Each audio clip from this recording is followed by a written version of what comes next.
Hello and welcome, everybody. We should be live. I want to thank, first off, my co host, Chattanooga Ed, for being here, and our special guest, Father Fish. I appreciate you Hey, joining hey. us tonight. I think this is going to be a great conversation. Before I go any further, I'd be remiss if I didn't send a huge thank you to Rack at the River Life YouTube channel, who was gracious enough to give me a phone call and ask if I would like to do the Father Fish interview that he had scheduled. He had some last minute things come up. Um, and so he called me, and I very much appreciate that. So be sure you check out Rack at the River Life. He's probably setting up some artwork. I know he's got an art show going on, and he's got a live stream tomorrow morning. It's going to be a digital art show. So we'll get a link in the chat. You can check that out. Rack, thank you very much, River Life, for doing that. I'm going to run through real quick. We'll say some hellos to everybody because I know the three of us are all seeing a lot of familiar names and people we enjoy talking to. We've got Lefty3213A, Pugimus Maximus, Hat Trick Farm, Monica Lynn, of course, Chattanooga Ed, Pamela Frideau. I'm going to mess that up, but I'm going to give it a go. Guppy Guru, William Pridemore, the Zen Ginger, Chad Krotz, who became a member, by the way. Thank you very much, Chad. Welcome. I appreciate you doing that. Awesome to have you. I hope you enjoyed the behind-the-scenes content. And thank you. See, Rose Aquatic, Cichlids 23, 44 Mad Guy Fish and More.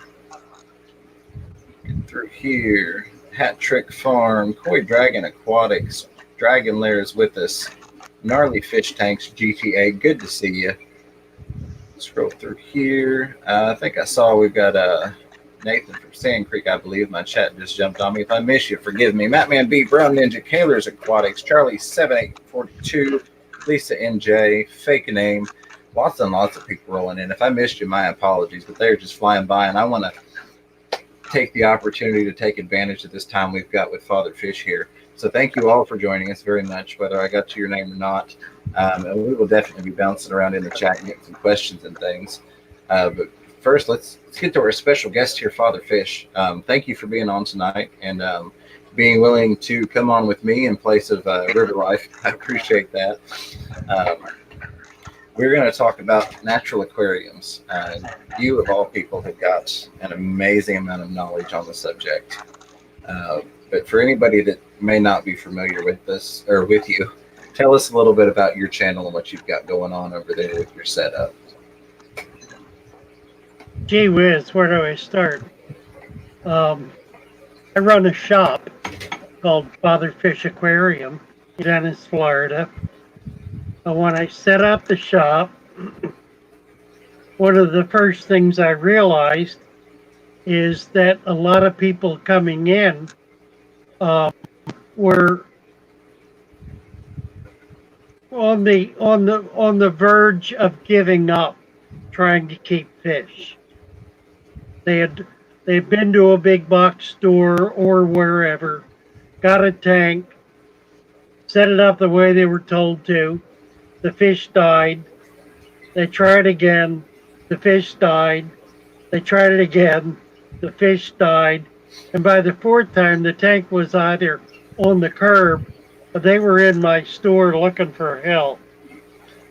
So I began to develop a system that would be foolproof, bulletproof for new people. And that's really where the deep substrate began as a philosophy and as an approach.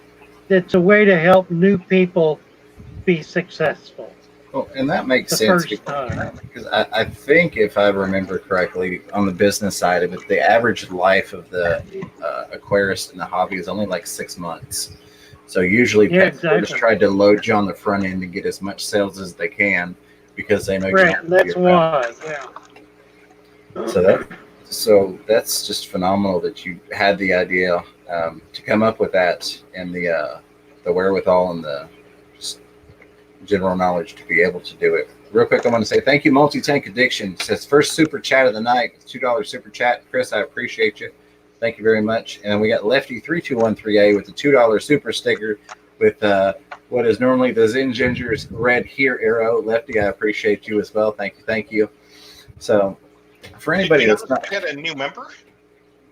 Yeah, did I miss Chad Krotz? Did I miss somebody else? No, I'm sorry. Oh no, you're well. I don't mind saying thank you again to Chad. Love Chad. He's an awesome supporter as well. Make sure I didn't miss anything else. So, for anybody that's not familiar with the concept, what are we talking about when we say a natural aquarium? Well, the idea is to try to duplicate nature. Uh, so many of the tanks that we see in stores make no effort at all to to have anything that's natural or that you might find if you took a walk through a park or woods or a golf course. They're they're more interested in selling equipment and products and chemicals and drugs and food and whatever else. Just trying to maximize the product line and lose track of what the aquarium is really about. And what it's really all about is a slice of nature, having having some living creatures that are happy and healthy and active and busy in a little corner of their world. Absolutely. So, what you're getting into is far more than just the aesthetics or the look of it in terms of it looking biotope esque. You're getting into the balance that we're trying to find in the aquarium in the most natural way possible. In terms of the Yeah, the way you achieve that is by doing less, not doing more. yeah, I think that throws a lot of people off when they hear that. Um, so, can you explain to us a little bit more about the deep sand bed and how that plays into having a natural aquarium? Well, the whole issue is if you look at any body of water in the world, whether it's a little pond or a creek or a river or a lake or an ocean, every single body of water on earth has a bottom. It's sitting on something. And that bottom is always 100% of the time, that bottom is soil. It's dirt. It's mud. It's sludge. Yes. Sand. It's whatever it is what it is. It's never uh, gravel. It's never rocks. It's never bare. It, you find a pond that's sitting on slate. Oh, I guess it's conceivable, but there isn't much that would live in it. So the idea is to have a living environment that takes care of itself, that nurtures itself. The idea of a deep sand bed is to have some soil at the bottom, cap it with sand so the soil doesn't get up into the water. And as waste is created, it filters down through the sand. It breaks down, is taken up by the roots of plants as nutrition, and completes a natural cycle. That's what you're looking for in an aquarium is a natural cycle. And it's frankly easier to do that than it is to hook up a bunch of complicated pieces of equipment because all you have to do is dump a bag of sand in the tank, put some water in it, away from it. I Absolutely. put fish in my tank day two. I don't wait a week or a month or 6 months. I put fish in my tanks the second day they're set up. I don't do it the first day because I want to get whatever filtration I've got working. I want to get it set up. I want it to be able to settle a little bit. Now, when I set a tank up, I start with a layer of dirt. I cap it with sand. I fill it with water. I put a sponge filter in it and put some plants and some driftwood or rocks, make it look pretty. Next day I put fish in it. And they're happy. I feed it the third or fourth or fifth day. And for the first month or two, I'll only feed once a week. So I don't stress the nitrification process. I don't want to create an ammonia. In other words, in that amount of time, nitrates have built up in the system, and they're able to take care of a heavier bio load. But it's just they're being gentle, kind of going slow, and doing simple basic.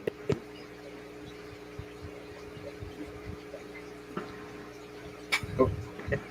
You're stunned silence here. There we go. Now, I lost you for just a split second at the end. No, I totally agree. Oh dear. And I've just recently gotten into the dirted and the sand and the deep substrate aquariums. I've practiced that same concept in terms of the bio load and the nitrification process, in terms of what people generally refer to as overstocked tanks, by gradually increasing the bio load, ramping up the feedings, if you will, so that you're feeding for a multiple of fish that's more than what you have. Like you said, that process will adapt because nature always adapts, and it will balance itself out. And to your point, which I'm not going to get into the scientifics of it, and I won't give credit specifically to that, but I will say that the tank I set up with you, the dirted tank with the sand cap, those fish are extremely happy, extremely healthy. I have to do next to nothing to that tank. The second day I put a male and a female, not a bonded pair or not a proven pair of blue-eyed lemon plecos in it. The second day they were in there, they went to town, started making babies, and they've got another batch cooking right after it. So they're quite happy in that setup. Can I ask a question? Yes, absolutely. With the soil, does that bring your pH down in the tank? And if so, should I put something like crushed coral or crushed shells or something in there, or does it just not affect it? If you set it up right, it does not affect it.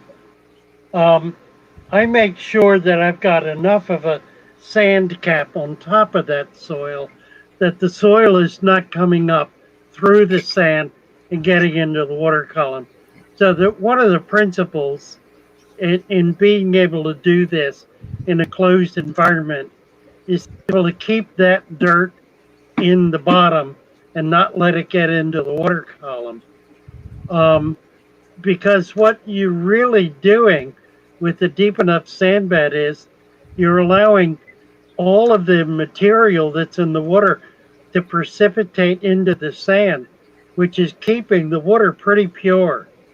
So you don't have a nitrate buildup in it, phosphate buildup. There's very little organic in the water in a deep substrate tank because it's all precipitated into the sand.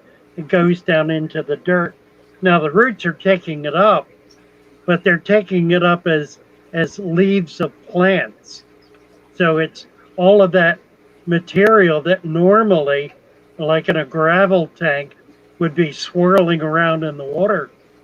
In this case, is actually evidencing itself as plant growth. Think of it this way. If you have gravel in a tank, the water's flowing through it. It flows naturally through it. If you have any kind of water current at all, it'll flow right through that gravel and back out again. So all of the waste that's produced is in the water column. What you have in effect is an open sewer. Gravel is an open sewer. That's why you have to clean it all the time. Why you have to go with a pump and pump it out. And you have to do that regularly in order to be able to keep the waste, in order to be able to remove the waste from the tank. With a deep sand bed, you're not removing anything, you're converting it. With the deep sand bed, you have a septic system that breaks down waste in an anaerobic environment and then releases it through the roots of the plants that are down in there to be able to convert it. Now, it does produce some gases, and those gases do what gases do. They gas off. They go up and out of the tank as gas, like nitrogen, for example. Absolutely. So we've got a couple of questions. And I'm not jumping over the questions, but since I'm at it right now, I want to say real quick thank you to the Zen Ginger with the $7.77 super chat. Zen, I appreciate you. She says, here, since Lefty stole my arrow, here, take several. And then she's got lots of multiple direction arrows and even an arrow on a crossbow. I love it, Zen. Thank you very much for that, Zen Ginger. We have Pet Zotic says, I love the more natural as possible aquariums as well. But would a sand bottom be suited for someone who has his hands in the tank moving plants on a regular basis? Yeah, I saw that Pet Sonic's comment. Thought that was interesting. Well, I tell you what, I have all of my tanks in my shop, deep sand bed and planted, and I sell out of them. So every plant that goes in there gets pulled out and a new one gets put in. I have a tremendous turnover of plants and fish. I've learned to catch fish very carefully so that I don't stir up the tank. Once in a while, there'll be a wild fish in there that just overwhelms my patience, and I become irate because I can't catch it, and the tank gets destroyed. But that's uncommon. That happens less and less often. But I'm pulling plants out and putting new ones in all the time if you're careful and not stirring things up and not trying to push the plant down into the dirt. The roots will find the dirt. You only need to go about an inch down. Put it an inch in the sand. Roots will find the dirt. Somebody just gave you $60. I see that, and that Wow. is Mr. Zen. I know that logo very, very well. Wow. Mr. Zen with the $60 super chat. Thank you, brother. I appreciate you. Amazing. The Zen team is just absolutely amazing. Mr. Zen got the kissy face, waving at James, waving at Ed, and waving at Father Fish. Thank you very, very, very much, Mr. Zen. He likes to see me blush during the live streams, so I'll keep my hand out of my face so I don't get yelled at for covering You're it up. saying. Thank you very much for that. I That one made me go. Yeah, I find it hard to keep my composure sometimes, but I'm trying my very best with 95 people watching, I'll bet. 54 thumbs up to press forward. Thank you, Mr. Zen. Love you. Zens are awesome. Very much appreciated. I do want to say real quick, I noticed a couple questions that are not highlighted. If you have a question that you would like us to address, if you will put the @ symbol and then Fish Room Fever so it highlights for me, because as fast as the chat has been moving, I may not see it if you don't do that. Lefty3213A says, what do we need to look out for to avoid in the soil? Yeah. I'm sorry, what was that? Oh, sorry. What do we need? What do we need to look out for to avoid in the soil when we're picking our dirt for our tanks? Yeah, what like do we need what to look soil at? do you recommend us to use? Gee, what to avoid? Well, I would avoid anything that's toxic. I wouldn't put soap in. Anything that's poisonous. Anything that, I was going to say anything that rots, but that's exactly what you want to put in is stuff that rots. So that would, I used to, I haven't done it lately, but whenever I had a dead fish in a tank, I'd push it down into the sand. I don't do it anymore because I've got so many fish that like to eat plants. I mean, dead fish. So I just feed them to the fish. But they're, common sense. You wouldn't put anything in there that you know is going to be dangerous or you know is going to be a problem. Now you may make a mistake and everything, you know. Then you're going to have to figure out what you did wrong. But use common sense. Things that you would normally find in a tank. I've got a couple of videos that detail what I put in. And it's just basic elements like calcium, different kinds of manure. I use a lot of peat in my dirt. Just obvious stuff. How do you feel about organic soil that you can get like at Lowe's or Home Depot? Oh, that's what I use. So That's what I use. basically, Yeah. that you're In wanting fact, to. one of my favorites. Black cow is my favorite. Okay. Yeah. So the big. Oh, sorry, the audio kept cutting out. The big thing for new people to avoid would be any of the soils that have fertilizer in them, and I would assume the water crystal, moisture absorbing soils, and stick to your organics. Yeah, I try to do as much natural product as I can. You know, I'm not big on chemicals. We've got some questions, and I'm going to get to them. I haven't even scrolled down to it, but Mr. Zen, the one and only, the amazing Mr. Yeah, he did it Zen. again, didn't he? He did. He came through with a $100 super chat. This is okay. And there's another 20 coming along. Yeah, there's another 20 behind it. Oh my goodness, Mr. Zen. Says, okay, so we have Lefty 3213A now. And then let me see if I can get over to this. Mr. Zen with the $20 super chat just to say, don't forget the thumbs up, y'all. So it's that important. Do me a favor. Do Mr. Zen a favor. He spent $20 to ask y'all to do it. Hit that thumbs up for me if you would. Mr. Zen, you're amazing.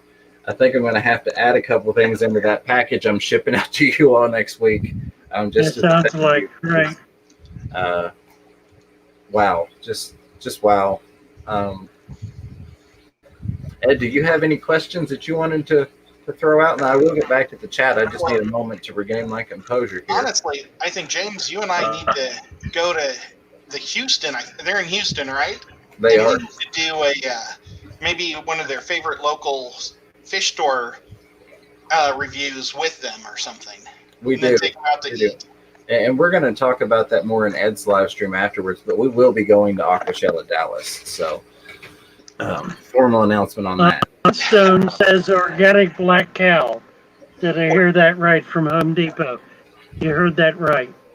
Exactly right. Organic black cow from Home Depot or Lowe's or wherever. I'm going to write that.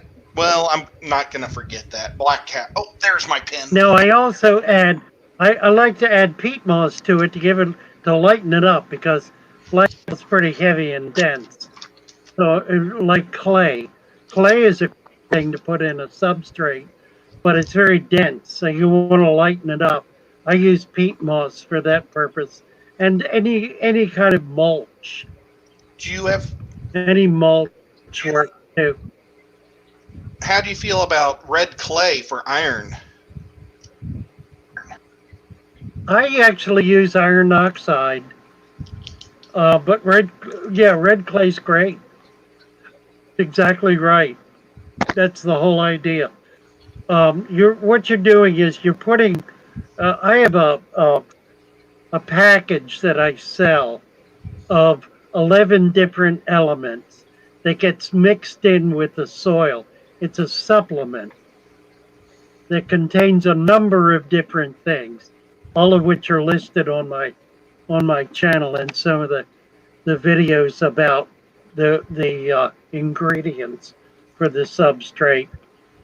But the whole idea is to put down inside there at the deep level where it's not going to mix into the water elements that plants are going to need in order to be able to thrive. Boy, you really need to do an online store just to sell that package because that would be awesome. Absolutely. I've got it on Get Gills. It's on Get. Oh, well, that's Phenomenal. great. I'm sure somebody will throw a link. Real quick, I wanted to say there are some other super chats. I've not missed them. I just haven't gotten down that far. But when they pop up at the top and they highlight for me, I've got to say thank you at that moment.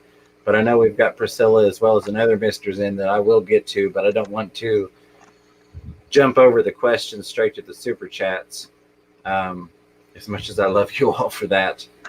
We had a question. I'm hoping I can find the person again. Oh, there we go. Nate Diller said, how does this affect water changes in regards to a natural aquarium in a deep sand bed? Yeah, good question. I only do water changes when there's a pH problem or a nitrate problem. I try to keep my tanks covered. Now, I can't do this with my shop tanks, but with my display tanks, I try to keep them covered to reduce evaporation. But I only do water changes when I need to. I don't do it routinely. Now, that's a little unfair because as working tanks, there's a lot of water going in and coming out all the time with fish and splashing and filling bags of water from the tanks, that sort of stuff. But my display tanks in the front of the store, they're covered. They almost never get water changes. I do a little bit of additive. That's all. But if the pH drops or the nitrates start to spike, then you need to do water changes to get it back stable where it needs to be. Absolutely. I've got well, I guess not a question, but a comment regarding that. But real quick, I want to say Priscilla MKR with $2.22 super chat says, great show with the hand clap. Priscilla, thank you very, very much. And congratulations to Priscilla. She finally officially announced that she had passed 1,000 subscribers. She was keeping that little secret to herself. So a huge congratulations. Good job. Definitely well earned. Awesome fish tuber and a phenomenal artist. What I was going to say in terms of that, I'd say it's fair to say 32. Yeah. Go ahead. I'm sorry. Oh, I was say it's fair to say that the heavier you go with the planting or the more heavily planted the tank, that should help with your water changes and achieving that balance as well, I would assume. Yeah, the reality is the more plants you have in a tank, the more fish you can have. You know, I don't abide by the 1 inch rule at all. I abide by the health of the tank. If you've got a tank that's very heavily planted, you could have many, many more fish in it than you might otherwise. That makes perfect sense to me. So I'm wanting to make sure I didn't miss anything up to that point. I know I'm behind on this, but we're getting some really good in-depth questions, and I don't want to breathe or in-depth answers, and I don't want to just breeze through them. Let me get down to here. There's Mr. Zen again. I can't help but say thank you again. There's that $60 super chat I've just come to, so that lets you all know how far behind I am in the chat. But again, getting some awesome answers here from Father Fish. And then Mr. Zen with the $2 cup of coffee, it looks like, that says tired on it. Thank you, Mr. Zen, yet again. I don't need coffee at this point. I don't even need my energy drink. I'm getting all the energy from these awesome super chats that you're throwing at me. You're amazing, and I appreciate it.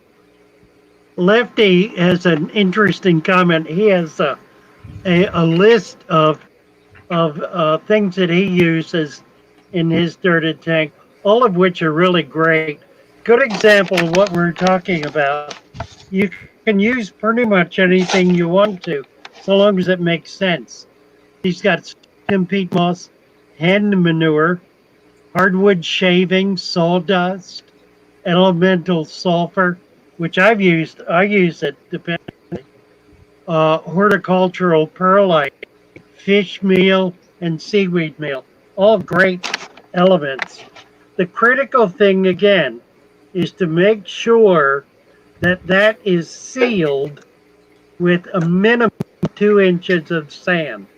You don't want it mixing in water because it's going to create so many problems in your water, you're not going to be able to deal with them. Keep it down. Keep it down in the dirt where it belongs. The roots will take it out. You don't need to. And one thing that I will say, Here's the point. Here's the point. If you start getting mulm or you start getting some other things happening in the tank, add a little more sand to it. Put another half inch or inch of sand in. It'll that's what I solve was the going to problem. say. The one thing, if nothing else, I've learned from your channel is when in doubt, add more sand. Right. Exactly. Had an interesting question. Nathan, he's one of my buddies. He asked if can you add the do you have to have an empty tank? I think is basically what he's saying. Because he said, can you add it while you still have water in the tank? Well, that's the problem. The first thing you do in the fish tank is the most important. And the first thing you do is not put water in it. The first thing you do is take care of the substrate. Take care of what's at the bottom of the tank. That's the first thing you do. After that, you can add water. Now, I've been experimenting with using a turkey baster and filling it with a soupy kind of sludge and squirting it down into about 4 inches of sand. It doesn't work real well, but if you're very careful, you can do it. Just don't try to get much in there because it has a tendency to want to push up. The first thing you do is put the soil in. The second thing you do is cap it with sand. The third thing you do is cover it with a towel or plate or a bowl or something. So when you do the fourth thing, which is put water in, it's not going to disturb what you've already done.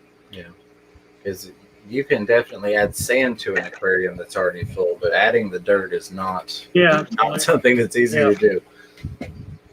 It's difficult to do.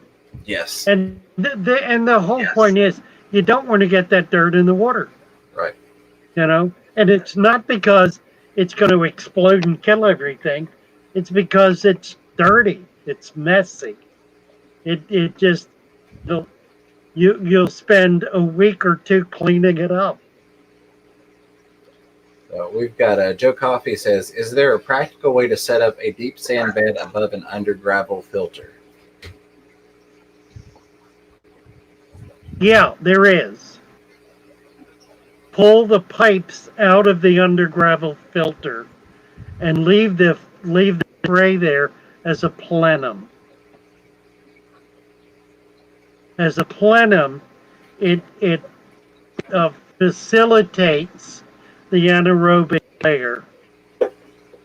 There are a lot of people who believe in plenums and who use them. But what you don't want is to pull water through that.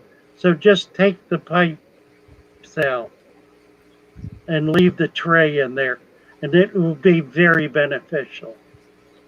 Absolutely. And we've got... sorry. See, Punchy Paints is here. Hey, Pam. Oh, goodness. I'm going to try and pronounce this. Hawas Time Like Water says, can you do the dirted tank with African cichlids?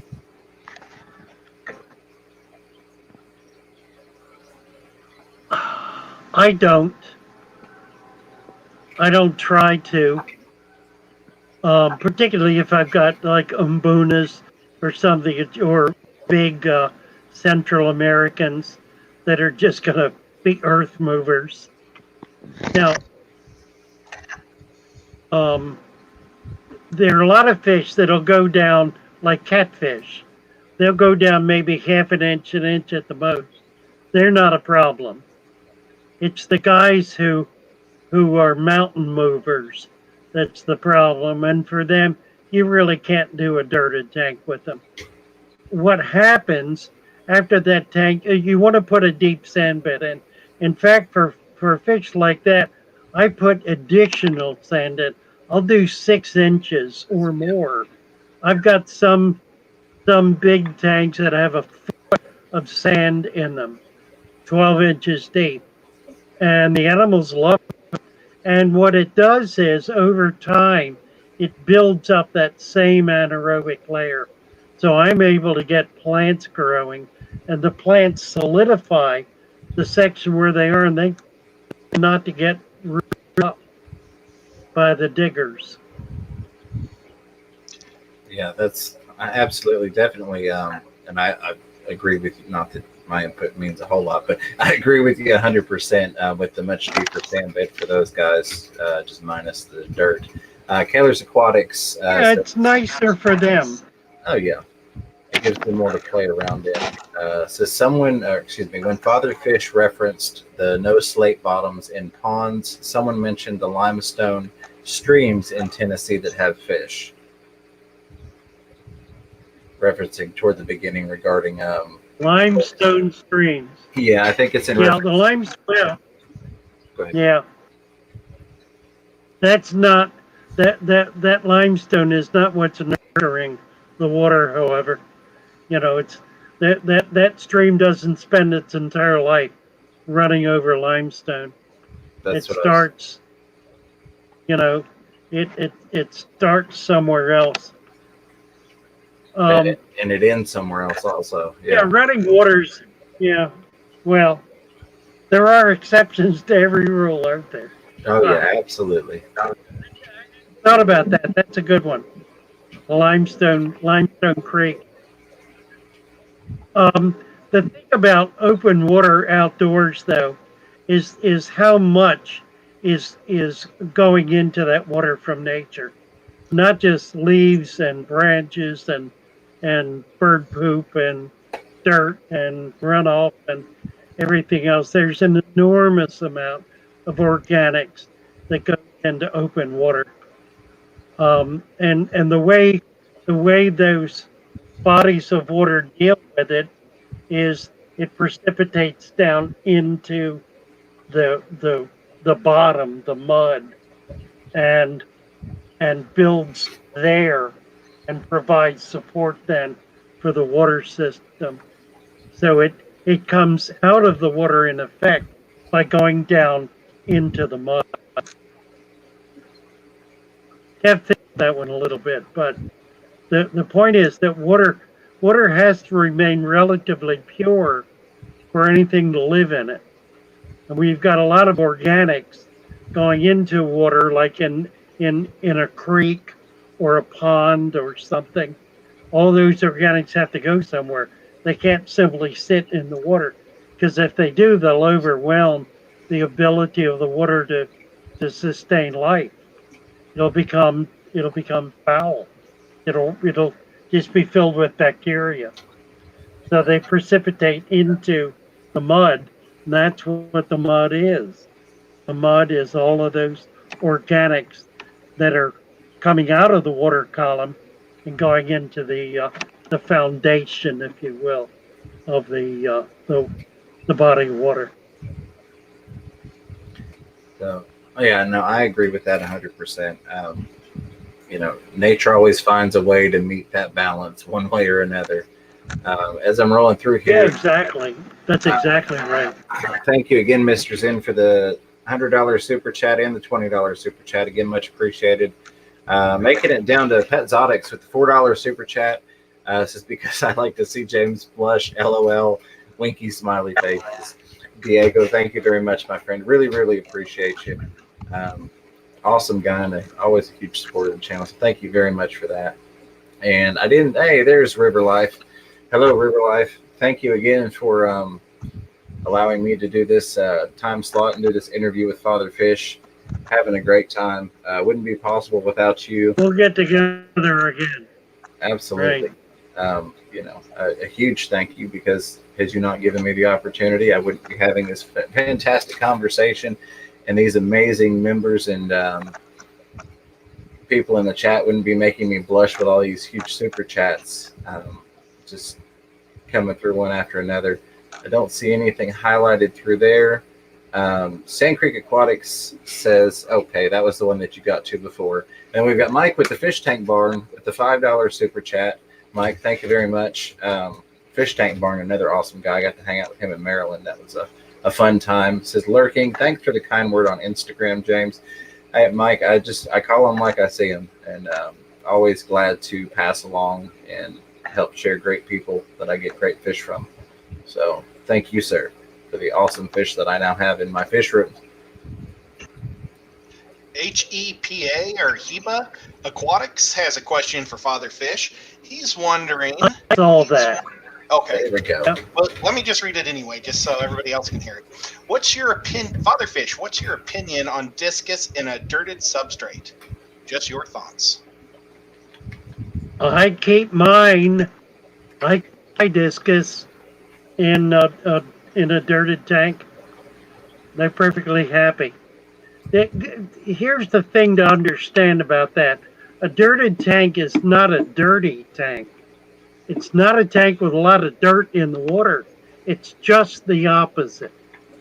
It's a cleaner tank than you can possibly have with, for example, gravel as a substrate or even a bare bottom. Much, much cleaner because all of the waste is going down into that sand and into the dirt and coming out of the water.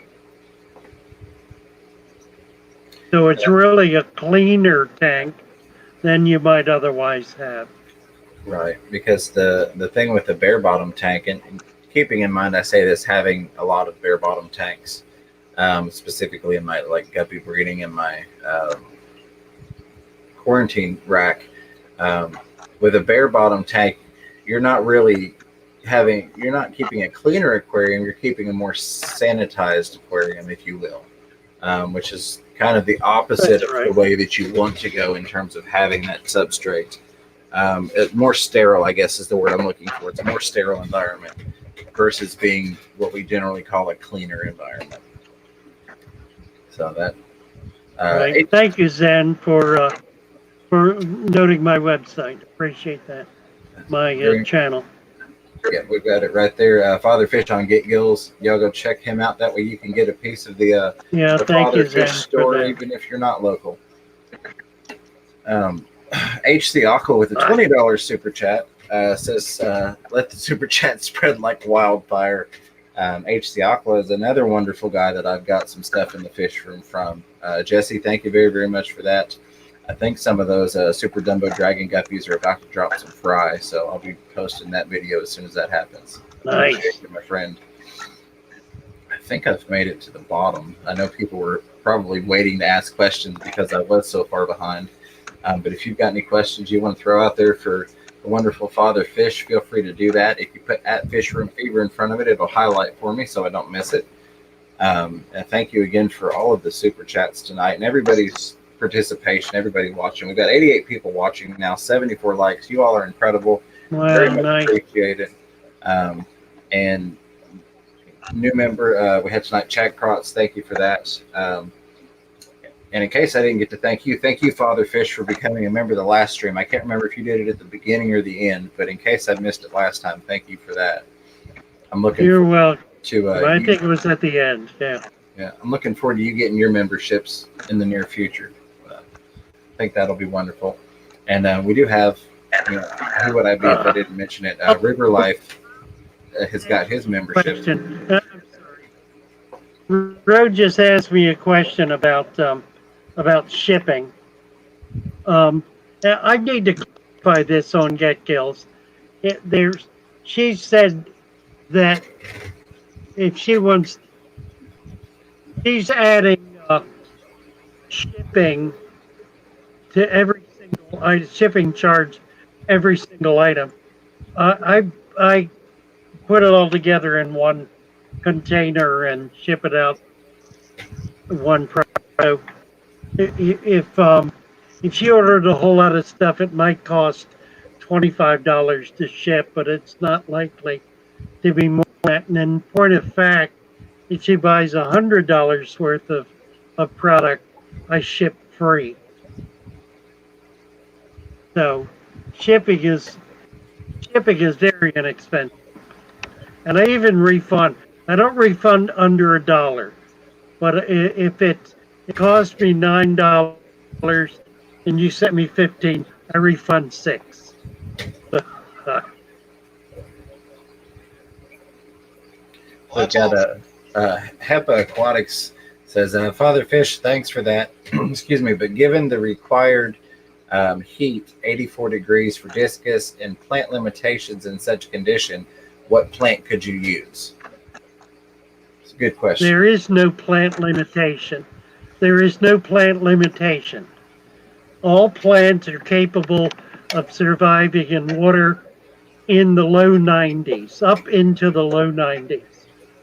That's a normal water temperature in Florida in the summer, and certainly is the case in every tropical body of water on Earth. So it's that there's I don't know of any plants that will not survive in 85 degrees. They'll survive in 90 degrees. Absolutely. And also, a lot of times, we don't even think of the fact that a lot of these plants are going from a submerged state to an immersed state, depending upon where they're from. Places in the Amazon That's go right. back and forth in water levels. So they can generally tolerate a lot more than we give them credit for, even if they're not at their happiest necessarily. I don't think. Well, thank you, guys. It's been a joy being here. I appreciate it. This has been phenomenal. I enjoyed talking to you. I always have fun. There. Do you have problems with things like mussels? Freshwater clams. Oh, I love them. Will they? No, I keep them. I keep them in my tanks. I don't do many though, because they have a tendency. If you get too many, they have a tendency to die off and kill each other in the process. So I may have 2 or 3 or 4 or so in a tank. I don't do 100 clams or mussels in a tank. That would be dangerous. They're a cascade animal. One dies, another dies, and then 4 more die, and then 10 die, and they all die. They pollute each other. So you don't want to have many of them. But they're wonderful. They help to keep the water clean, and they'll take up a lot of free nutrition as well. So we've got Aquaball saying thank you to you, Father Fish, for stopping by last night. Sorry he didn't see you.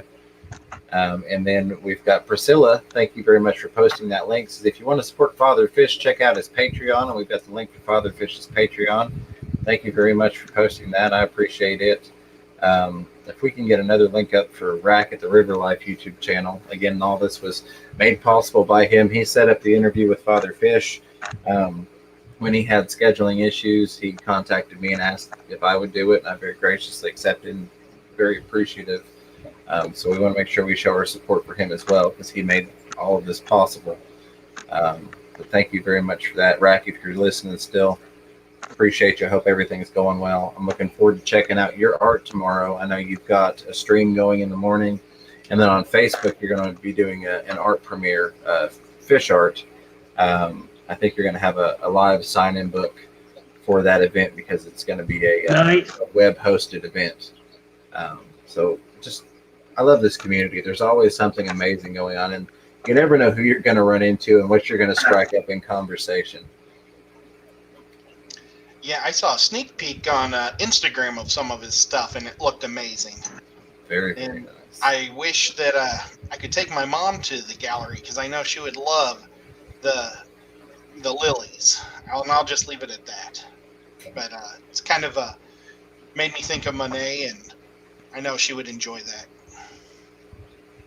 So I will say that we've got the Nocturnal Feeding Show scheduled in about 11 minutes, which is going to be Ed and myself again, but we're going to go to the Chattanooga Ed channel to help support him, because he's been a huge supporter over on my channel here. We're probably going to take maybe a 2-minute recess in between just to switch over streams and get in there when that time comes. Still looking for questions. We've got time for a couple more if anybody wants to throw them out. Ed or Father Fish, if you see anything in the chat that you want to address, feel free to. I'm going to bring up the super chat I'm list. just going back looking. I know. Father Fish, have you ever used the sandblasting sand, that black sand from sandblasting that you can Oh, get? you have. I like it. The only detraction with it is that there are a lot of fish that that hide in it. They go to the bottom and turn black, and you can't see it anymore. But it's a perfect sand, and it's clean. It's actually anthracite, the crushed coal, which is completely inert. It's sharp edge, but that simply allows more bacteria to adhere to the surfaces. It's really a great product. I like it. I Does it sell mess it. Does it mess with Cory 50 cat pound bag. marbles? I don't think so. That was my only concern because I'd like to get it, but I was afraid it might be sharp. No, I don't think so. I Okay, haven't noticed it. I will. That's one of the things I haven't paid attention to. I don't use a lot of it because, like I said, the fish hide in it. They go down to the bottom and turn black, and you can't see them anymore. That doesn't work real well in a pet shop, in a fish store. I understand. You gotta see them. Now, do you have any fish tanks at your But house? it's certainly dramatic. I have no. What you're seeing is my computer room, bedroom, TV room. That's what you're in. I have no tanks in here. I have no tanks anywhere except the shop. They're all there. I That was don't have my any at home. I'm too worn out by the time I get home to even feed a fish. Ah, Lefty3213A asks, what's your favorite fish and plant? oh Lord. I was telling favorite plant. That's an interesting one. I like all of the Aponogetans. I think I have always liked Aponogeton bulbs. Um, they're magnificent. They sometimes you can get them to grow to extraordinary size. Um, I like the Madagascar lace. Sometimes they'll grow to a foot or more long. So those would be my favorite plants. Fish changes a lot. Right now, it's Florida natives. I'm working on building a collection of Florida natives. If you follow any of my um, Wednesday streams, they're all out in the field, live streams, trying to catch these little guys. I So enjoy that's a those lot very of fun. much. They are fun. We have Casey, I'm going to say shoot, says pros and cons on instant baby brine shrimp, please. I'm sorry? The pros and the cons on instant baby brine shrimp. No con. Just don't overfeed. I use frozen. Baby brine, I tend to hatch decapsulated because it's easier. I don't have the shells to worry about.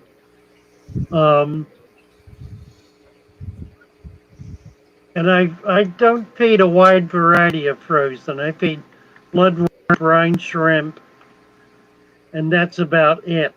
There are a lot of foods that I buy from the um, the seafood counter at the supermarket. Shrimp, fish, all of the clams, all that sort of stuff. It's fresher, and I think it's better, easier, cheaper. A lot of the frozen if it's been sitting around too long, it gets freezer burn and loses any food value. So I like to buy that kind of stuff fresh from, in our case, from Publix. That definitely makes sense. Sand Creek Aquatics, Nathan, thank you for the $2 super chat. Says thanks for the stream.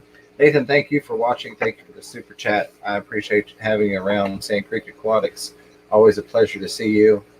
Candy, thank you for being here.